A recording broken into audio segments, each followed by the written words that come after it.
Voltage മൾട്ടിപ്ലയറിൽ ഇനി doubler സർക്യൂട്ടിലെ അടുത്ത സർക്യൂട്ടായിട്ടുള്ള ഫുൾ വേവ് വോൾട്ടേജ് ഡബ്ലർ, ആ ഫുൾ വേവ് വോൾട്ടേജ് ഡബ്ലറിൻ്റെ ഒരു സർക്യൂട്ട് ഡയഗ്രാം ഇവിടെ കാണിച്ചിട്ടുണ്ട്. അപ്പോൾ ഇതിലും എങ്ങനെയാണുള്ളത്? 2 ഡയോഡുകളും 2 കപ്പാസിറ്ററുകളും തന്നെയാണ് ഉള്ളത്.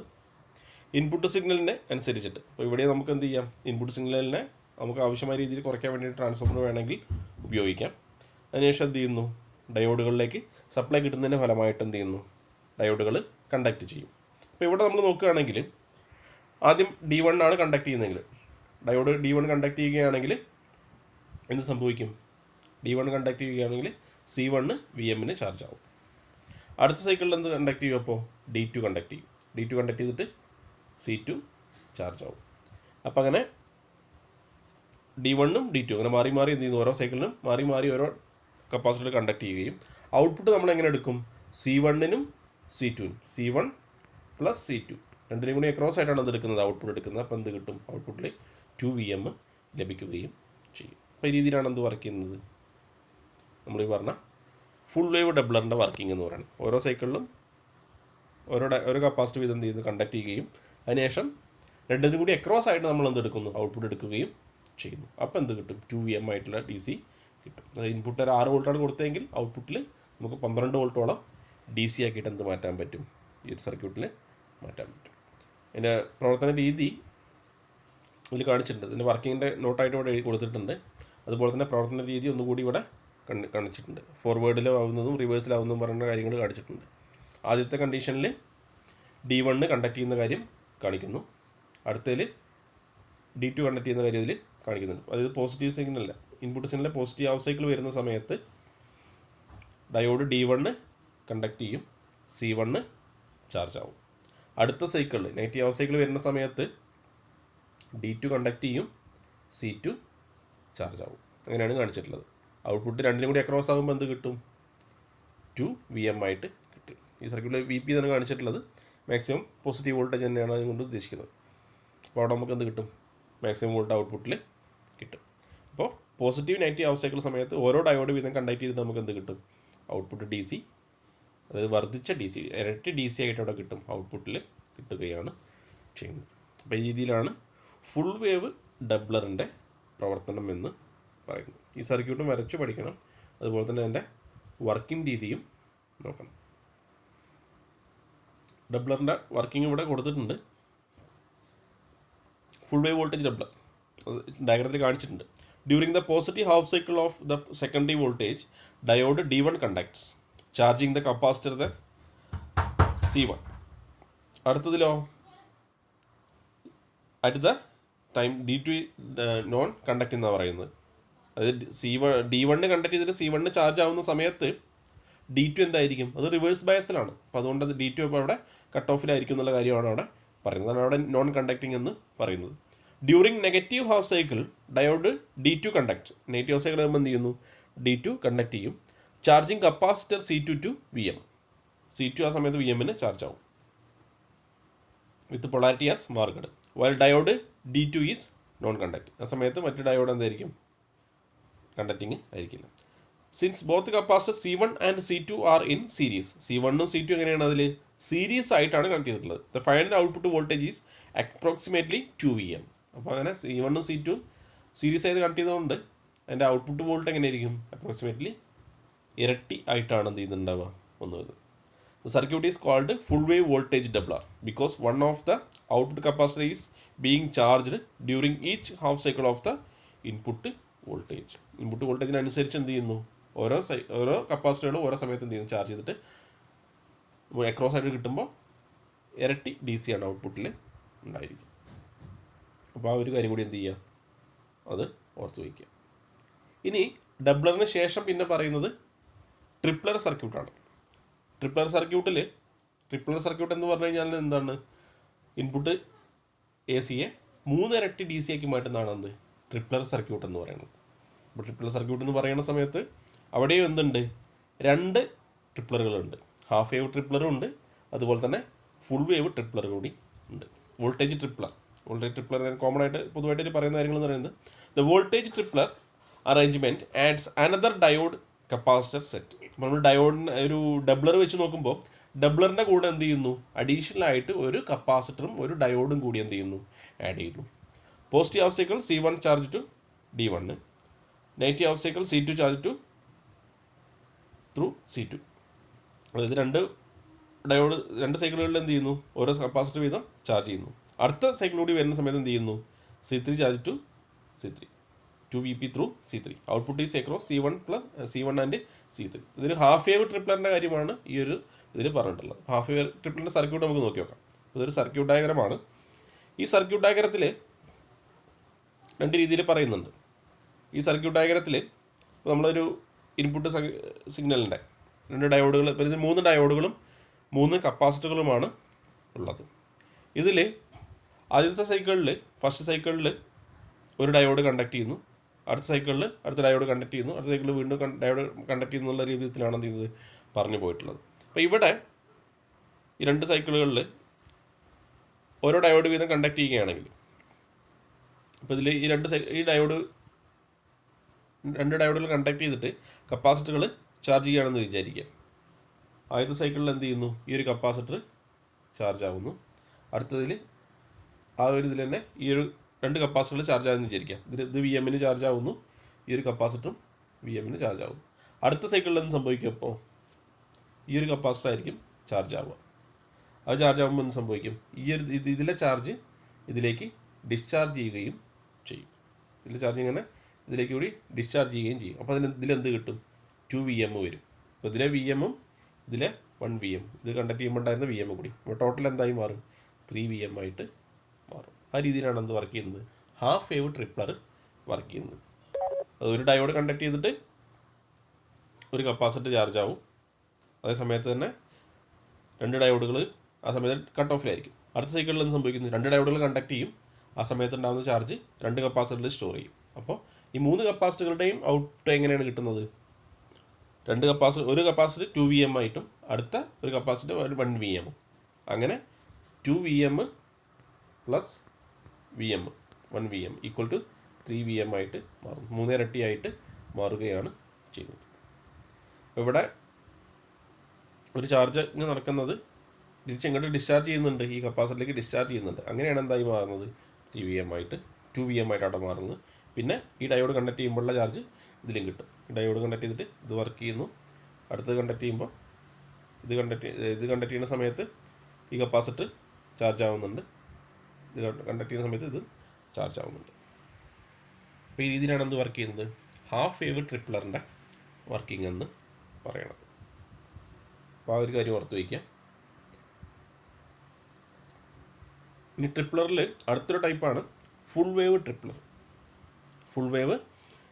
അപ്പോൾ ഇവിടെയും ഇങ്ങനെ തന്നെയാണ് ഉള്ളത്. അറേഞ്ച്മെൻറ്റ് 3 ഡയോഡുകളും 3 കപ്പാസിറ്ററുകളും തന്നെയാണ് ഉള്ളത്. അപ്പോൾ ഈ ഒരു അറേഞ്ച്മെൻറ്റിൽ ശരിക്കും സംഭവിക്കുന്ന കാര്യം എന്ന് പറഞ്ഞാൽ ഔട്ട്പുട്ട് നമുക്ക് കിട്ടുന്നത് C2നും C3ക്കും ക്രോസ് ആയിട്ടാണ് നമ്മൾ എന്തെടുക്കുന്നത്, ഔട്ട്പുട്ട് എടുക്കുന്നത്. C2നും C3ക്കും, C2 C3 രണ്ടിനെ ക്രോസ് ആയിട്ട് എടുക്കും. അപ്പോൾ C2ൽ എത്ര കിട്ടുന്നുണ്ട്, 3VM, C3ലെ 1VM, അങ്ങനെ ടോട്ടലാണ് എന്തായി മാറുന്നത്, 3VM ആയിട്ട് മാറുന്നത്. അപ്പോൾ ഇവിടെ സംഭവിക്കുന്ന കാര്യം എന്ന് വെച്ച് കഴിഞ്ഞാൽ ഒരു സമയത്ത് 2 ഡയോഡ് വീതം കണ്ടക്ട് ചെയ്യുന്നു. അപ്പോൾ ഫസ്റ്റ് സൈക്കിളിൽ D2ഉം D1ഉം കണ്ടക്ട് ചെയ്യുകയാണെങ്കിൽ എന്ത് സംഭവിക്കും, C2ഉം അതുപോലെ തന്നെ C1ഉം ചാർജ് ആവും, ഓരോ VM ചാർജ് ആവും. അടുത്ത സൈക്കിളിൽ എന്ത് സംഭവിക്കും, D3 കണ്ടക്ട് ചെയ്യുകയും C3 ചാർജ് ആവുകയും ചെയ്യും. അതോടൊപ്പം തന്നെ എന്ത് സംഭവിക്കും, C1 ഇങ്ങോട്ട് ഡിസ്ചാർജ് ചെയ്യുകയും ചെയ്യും. അപ്പോൾ C3യിലെ ചാർജ് C2ൽ എത്രയായി മാറി, C2ലെ ചാർജും അതോടൊപ്പം തന്നെ C1ൽ നിന്ന് ഡിസ്ചാർജ് ചെയ്ത ചാർജും അങ്ങനെ 2VM ആയിട്ട് അവിടെ മാറി. അപ്പോൾ അതിലെ 2ഉം ഇവിടെ 1ഉം ടോട്ടൽ എന്തായി മാറി, 3VM ആയിട്ട് മാറി. ഇവിടെ ഇതിൽ ഇൻപുട്ട് സിഗ്നൽ പറയുന്നത് ഈ ഒരു 2 പോയിൻ്റാണ് ഇൻപുട്ട് കൊടുക്കുന്നത്. ഇവിടെയാണ് ഇൻപുട്ട് സിഗ്നലായിട്ട് വരുന്നത്.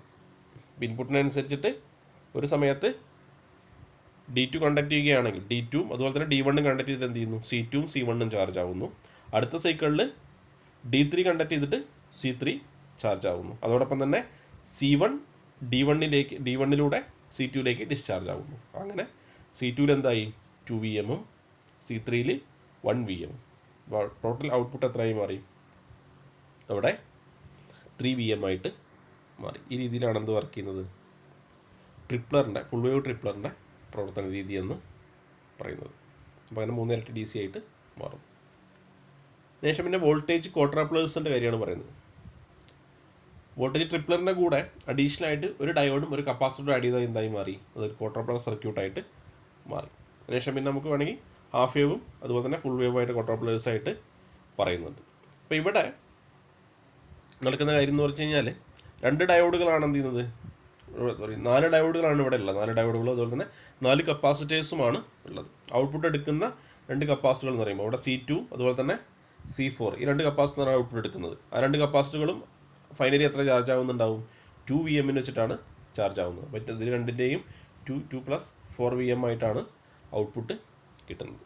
അപ്പോൾ ഇവിടെ സംഭവിക്കുന്ന കാര്യം എന്ന് വെച്ച് കഴിഞ്ഞാൽ ഓരോ സൈക്കിളിലും എന്ത് ചെയ്യുന്നു, ഓരോ ഡയോഡ് വീതം കണ്ടക്ട് ചെയ്യുന്നുണ്ടായിരിക്കും. അപ്പോൾ ഇവിടെ ഓൾറെഡി ഓരോ കപ്പാസിറ്റർ ഒരു ഡയോഡുകളും കണ്ടക്ട് ചെയ്തിട്ട് കിട്ടുന്ന ചാർജും ഇപ്പോൾ D1 അതുപോലെ തന്നെ D3 കണ്ടക്ട് ചെയ്യുന്ന സമയത്ത് C2 അതുപോലെ തന്നെ C4 ചാർജ് ഉണ്ടായിരിക്കും. അടുത്ത 2 ഡയോഡ് കണ്ടക്ട് ചെയ്യുന്ന സമയത്ത് ഇപ്പോൾ D1 അതുപോലെ തന്നെ D4 കണ്ടക്ട് ചെയ്യുന്ന സമയത്ത് C1 C3 ചാർജ് ഉണ്ടായിരിക്കും. അതേ ചാർജുകൾ എന്ത് ചെയ്യുന്നുണ്ട്, തിരിച്ചിങ്ങോട്ട് ഡിസ്ചാർജ് ചെയ്യുകയും ചെയ്യുന്നുണ്ട്. ഇതിലെ ചാർജ് തിരിച്ച് C4 എത്തും, C1 ചാർജ് C2 എത്തും. അങ്ങനെ C1 C3 ചാർജുകൾ D3 D1 ഡയോഡുകൾ വഴി C2 C4 എത്തുന്നതിന് ഫലമായിട്ടാണ് എന്തുണ്ടാവുന്നത്, അവിടെ 2 VM ആയിട്ടത് മാറുന്നത്. അപ്പോൾ ഔട്ട്പുട്ടായിട്ട് അങ്ങനെ കിട്ടും 4 VM ആയിട്ട് മാറും. 4 ഇരട്ടി DC ആയിട്ടത് മാറുകയാണ് ചെയ്യുന്നത്. അപ്പോൾ ഈ രീതിയിലാണ് എന്ത് പറയുന്നത്, ഹാഫ് വേവ് ക്വാഡ്രാപ്ലറിൻ്റെ പ്രവർത്തനം എന്ന് പറയുന്നത്. അപ്പോൾ ഇത് ഓരോ അറേഞ്ച്മെൻറ്റ് അനുസരിച്ചിട്ട് എന്ത് ചെയ്യാം, വ്യത്യസ്തമായ രീതിയിൽ എന്ത് ചെയ്യാം പറയാൻ പറ്റും. ഡയോഡുകൾ ഇപ്പോൾ ഈ രൂപത്തിലല്ല, ഡയോഡ് ഇപ്പോൾ D1 D3 അപ്പോൾ അങ്ങോട്ടും ഇങ്ങോട്ടും തിരിച്ച് കണക്ട് ചെയ്ത പോലെയുള്ളത്.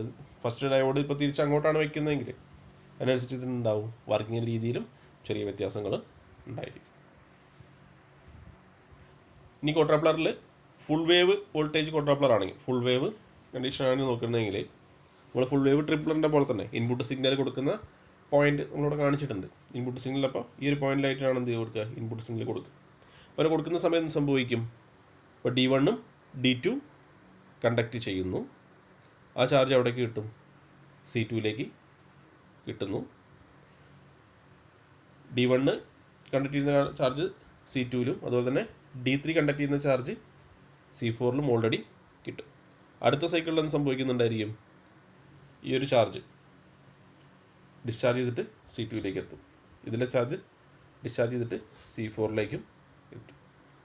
അതായത് ഓരോ സമയത്തും ഓരോ ഡയോഡുകൾ ഇപ്പോൾ D3 കണ്ടക്ട് ചെയ്തിട്ട് C4 ചാർജ് ആവുന്നു, D2 കണ്ടക്ട് ചെയ്തിട്ട് C1 ചാർജ് ആവുന്നുണ്ട്. അപ്പോൾ ആ രീതിയിൽ 2 ഡയോഡ് വീതം എന്ത് ചെയ്യുന്നു കണ്ടക്ട് ചെയ്യുന്ന ഫലമായിട്ട് ഔട്ട്പുട്ട് വോൾട്ട് എങ്ങനെ കിട്ടും, രണ്ടിൻ്റെയും കൂടിയുള്ള ഓരോ കപ്പാസിറ്ററിലെ ചാർജും അതുപോലെ തന്നെ മറ്റ് കപ്പാസിറ്ററുകളിൽ നിന്ന് ഡിസ്ചാർജ് ചെയ്ത് വരുന്ന ചാർജും കൂടി എവിടേക്ക് കിട്ടും, ഓരോ കപ്പാസിറ്ററുകളിന് കിട്ടും. അങ്ങനെ ഔട്ട്പുട്ടിൽ എന്തുണ്ടാവും, 2 വോൾട്ടേജ് പീക്കായിട്ട് മാറും. 2 + 2 അങ്ങനെ ടോട്ടൽ 4 VM ആയിട്ട് മാറും. കാരണം നമ്മൾ ഔട്ട്പുട്ട് എടുക്കുന്നത് C2 C4 അക്രോസ് ആയിട്ടാണ്.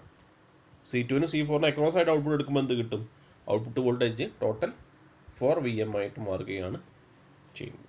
അപ്പോൾ ഈ രീതിയിലുള്ള സർക്യൂട്ടുകളാണ് നമ്മൾ പൊതുവായിട്ട് എന്ത് പറയുന്നത്, വോൾട്ടേജ് മൾട്ടിപ്ലയേഴ്സ് എന്ന് പറയുന്നത്. വോൾട്ടേജ് മൾട്ടിപ്ലയേഴ്സിൽ ഈ ഒരു സർക്യൂട്ടുകൾ എന്ത് ചെയ്യുക, കറക്റ്റായിട്ട് മനസ്സിലാക്കി വയ്ക്കും. ഓരോ സർക്യൂട്ട് അതിൻ്റെ വർക്കിംഗ് രീതികൾ എന്ത് ചെയ്യണം, മനസ്സിലാക്കി വയ്ക്കണം. വോൾട്ടേജ് മൾട്ടിപ്ലയേഴ്സ്, വോൾട്ടേജ് മൾട്ടിപ്ലയേഴ്സ് അതിന് കോമൺ ആയിട്ടുള്ളൊരു അപ്ലിക്കേഷനാണ് ഇവിടെ കൊടുത്തിട്ടുള്ളത്.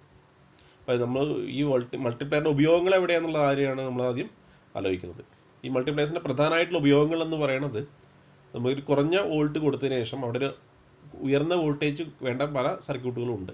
കുറഞ്ഞ വോൾട്ടേജ് കിട്ടിയതിന് ശേഷം അതിനെ ഇരട്ടികളോളം വർദ്ധിപ്പിക്കുന്ന സർക്യൂട്ടുകളുണ്ട്. അപ്പോൾ അത്തരം സർക്യൂട്ടുകളാണ് എന്ത് ഉപയോഗിക്കുന്നത്, മൾട്ടിപ്ലയേഴ്സ് ആയിട്ട് ഉപയോഗിക്കുന്നത്. ഉദാഹരണമാണ് ഇവിടെ പറയുന്നത്, CRT TVകളിലൊക്കെ നമ്മൾ ഇതിന് മുമ്പ് CRO ഒക്കെ പഠിച്ച സമയത്ത് നമ്മൾ പറഞ്ഞു, CRT അല്ലെങ്കിൽ ആ ഒരു കാഥോഡ് റേ ട്യൂബ് ഓൺ ആവണം എന്നുണ്ടെങ്കിൽ എന്ത് വേണം, ഒരു ഉയർന്ന വോൾട്ടേജ് ആവശ്യമാണ്, കിലോ വോൾട്ടുകളോളം വേണം. പക്ഷെ നമുക്ക് കിട്ടുന്ന വോൾട്ട് എങ്ങനെയായിരിക്കും, വളരെ കുറവായിരിക്കും. ഒരു 230 വോൾട്ടൊക്കെയാണ് മാക്സിമം ലൈനിൽ നിന്ന് കിട്ടുന്നത്.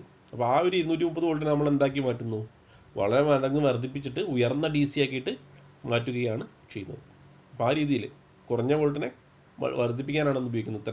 അല്ലെങ്കിൽ അത്തരം സ്ഥലങ്ങളിലാണ് ഉപയോഗിക്കുന്നത് ഈ ഒരു മൾട്ടിപ്ലയർ സർക്യൂട്ടുകൾ സാധാരണ ഉപയോഗിക്കുന്നത്. അപ്പോൾ അതിൻ്റെ ഒരു ആപ്ലിക്കേഷൻസാണ് ഇവിടെ കാണിച്ചിട്ടുള്ളത്. Originally used for television CRT, ടി വിയുടെ CRTകളിൽ എന്ത് ചെയ്യുന്നുണ്ട്, ഇത്തരം സർക്യൂട്ടുകൾ ഉപയോഗിക്കുന്നുണ്ട്. പിന്നെ voltage multiplies are now used for laser സർക്യൂട്ടുകളിൽ ഉപയോഗിക്കുന്നുണ്ട്. എക്സ്റേ സിസ്റ്റങ്ങളിൽ, എക്സ്റേയിലൊക്കെ അത്രയും ഉയർന്ന വോൾട്ടേജ് ഉണ്ടാകുമ്പോഴാണ് ആ ഒരു ഫോം പ്രൊഡ്യൂസ് ചെയ്യുന്നത്, എക്സ്റേ ഫിലമെൻറ്റുകളിൽ. അതുപോലെ തന്നെ TWT, travelling wave tubes, microwave കമ്മ്യൂണിക്കേഷനിൽ ഉപയോഗിക്കുന്ന ട്രാവലിംഗ് വേവ് ട്യൂബുകളിൽ ഉപയോഗിക്കുന്നുണ്ട്. ഫോട്ടോ മൾട്ടിപ്ലയേഴ്സ് ആയിട്ട് ഉപയോഗിക്കുന്ന ട്യൂബുകളിൽ ഉപയോഗിക്കുന്നുണ്ട്. അയോൺ പമ്പുകളിൽ ഉപയോഗിക്കുന്നുണ്ട്.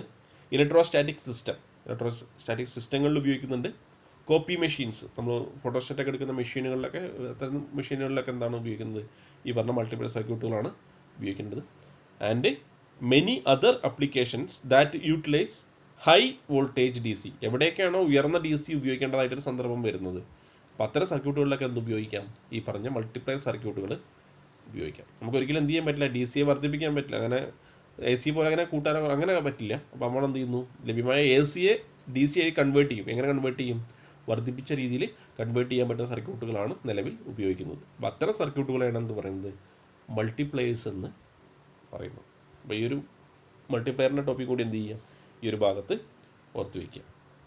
ഇത്രയും കാര്യങ്ങളാണ് നമ്മൾ ആദ്യം പറഞ്ഞ സെമി കണ്ടക്ടർ എന്നുള്ള ടോപ്പിക്കിൽ നമുക്ക് മനസ്സിലാക്കാനുള്ളത്. സെമി കണ്ടക്ടർ എന്നുള്ള ടോപ്പിക്കിൽ നമ്മൾ പ്രധാനമായിട്ട് ഓർക്കേണ്ട ഇത്രയും കാര്യങ്ങളാണ്. സെമി കണ്ടക്ടർ തിയറി എന്നുള്ളൊരു ടോപ്പിക്കിലാണ് നമ്മൾ തുടങ്ങിയത്. അതിൽ പ്രധാനമായിട്ടും നമ്മൾ പറഞ്ഞത് ബേസിക് ആയിട്ടുള്ള ഇലക്ട്രോൺ എമിഷൻ മുതലാണ് ഈ ഒരു ഭാഗത്ത് നമ്മൾ തുടങ്ങിയത്. ഇലക്ട്രോൺ എമിഷൻ, ശേഷം വാക്യൂം ട്യൂബുകളെ കുറിച്ച് പറഞ്ഞു, സെമി കണ്ടക്ടറിൻ്റെ ബേസിക് സ്ട്രക്ചേഴ്സുകൾ പറഞ്ഞു, അതിനുശേഷം സെമി കണ്ടക്ടർ ഡയോഡുകളെ കുറിച്ച് പറഞ്ഞു, റെക്ടിഫയർ പറഞ്ഞു, ഫിൽറ്റർ സർക്യൂട്ട് പറഞ്ഞു, റെഗുലേറ്റർ പറഞ്ഞു, മൾട്ടിപ്ലയേഴ്സ് പറഞ്ഞു. ഇത്തരം ഭാഗം കൊണ്ടാണ് എന്ത് കംപ്ലീറ്റ് ആവുന്നത്, സെമി കണ്ടക്ടർ തിയറി എന്നുള്ള ആ ഒരു ടോപ്പിക്ക് കംപ്ലീറ്റ് ആവുന്നത്. അപ്പോൾ ഇത്രയും കാര്യങ്ങൾ എന്ത് ചെയ്യുക, വളരെ വൃത്തിയിൽ മനസ്സിലാക്കി ആവർത്തിച്ച് എന്ത് ചെയ്യുക, വീഡിയോസ് കേട്ടിട്ടും ക്ലാസ് കണ്ടിട്ടും എന്ത് ചെയ്യുക, മനസ്സിലാക്കി വയ്ക്കുക.